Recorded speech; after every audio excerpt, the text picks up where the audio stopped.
called The Dip by Seth Goden, the guy in the picture. It's a little book that teaches you when to quit, and when to stick. Okay, so that starts with the first chapter of The Dip. It says, being the best in the world is seriously underrated. I feel I feel like giving up almost every day, in fact. Not all day, of course, but there are moments. My bet is that you have those moments too.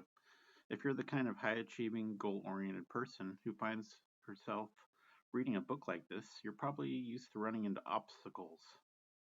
Professional obstacles, personal obstacles, even obstacles related to personal fitness or winning board games.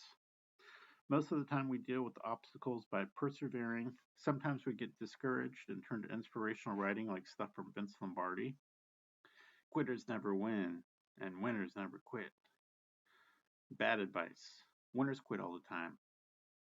They just quit the right stuff at the right time. Most people quit. They just don't quit successfully. In fact, many professions and many marketplaces profit from quitters. Society assumes you're going to quit. In fact, businesses and organizations count on it.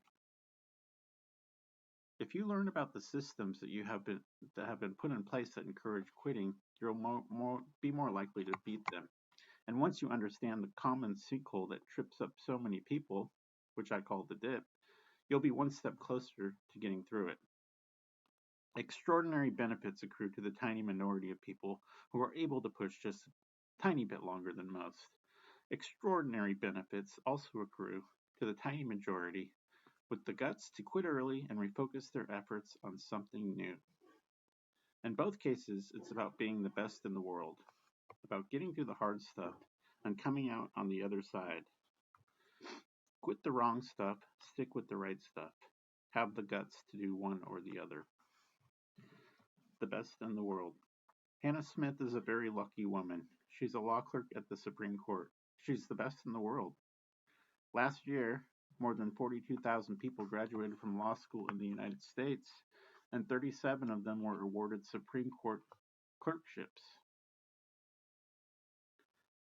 So 42,000 graduates and 37 are awarded clerkships. Those 37 people are essentially guaranteed a job for life after they finish their year with the court.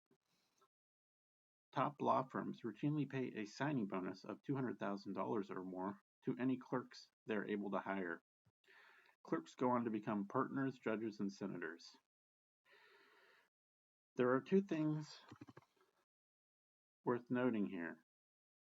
The first is that Hannah Smith isn't lucky at all. She's smart and focused and incredibly hardworking. And the second thing, that any one of the 42,000 people who graduated from law school last year could have had Hannah's job, except they didn't. Not because they weren't smart enough or because they came from the wrong family. No, the reason that most of them didn't have a chance is that somewhere along they quit. They didn't quit high school or college or law school. Instead, they quit in the quest to be the best in the world because the cost just seemed too high. This is a very short book about a very important topic, quitting.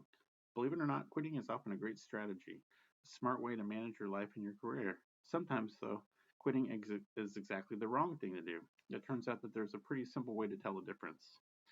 In addition to being smart and focused and incredibly hardworking, Hannah Smith is also a quitter.